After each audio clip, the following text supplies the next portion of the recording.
Hello, my name is AJ. I'm your HYPOXiX coach for today, and we have level 5.1 standing split far foot contralateral rotation. I know it's a lot of words, so let me just tell you what to do. Put the yellow band in your right hand, unless you're working with a HYPOXiX coach and they've individualized your resistance and your breathing mechanics for you. You should always follow what they tell you. This is just a good default starting place to develop endurance and stability and also learn the mechanics of the movement. So band is in the right hand. My right profile is facing the tether point.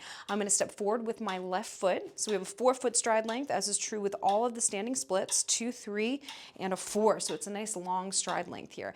Now here, we're working on shoulder internal rotation. Notice my upper arm is not moving. In fact, the shoulder is staying back.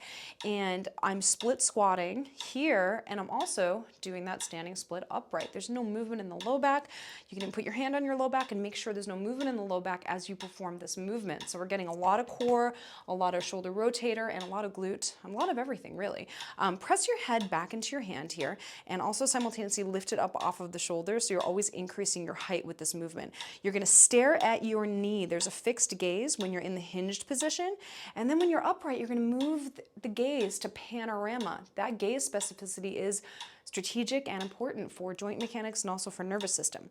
Now here, the front foot is a bit pronated, meaning we're putting most of the weight on the inside of the foot. That's big toe and heel, and you're also pulling that foot backwards. So if the floor was slippery, your left foot would pull right back toward your right. That is using the ground resistance to increase activity of those hamstrings, the glute, and avoid hip impingement in that front hip, which tends to be a common problem in lunges and split squats.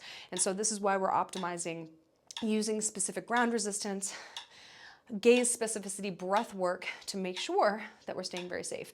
Now, always imagine there's 80% of your body weight on your front leg. Of course, when we hinge upright, a little more will go to the back leg, but we're just trying to increase the amount of weight on the front leg. And by dragging that foot back and driving it into the ground, we are going to increase the amount of force that's placed on the front leg, which is going to optimize strengthening that front leg and reducing stress on the back knee. So let's take it. We have 4 breath cycles, no breath retentions here. Here we go. Zip up, inhale. Hiss, 2, 3, 4, 5. Inhale 1. Inhale 2. Ground resistance blow. Panorama hiss. Double inhale 1, 2.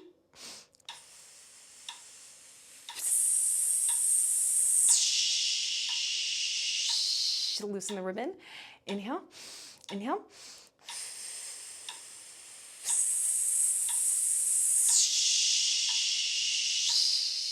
Loosen the ribbon, now tighten it. Inhale.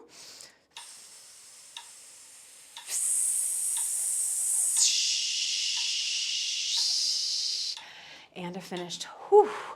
Really nice work. Please repeat those 4 breath cycles on the other side, or you can simply rewind the video about 60 seconds so we can perform it together.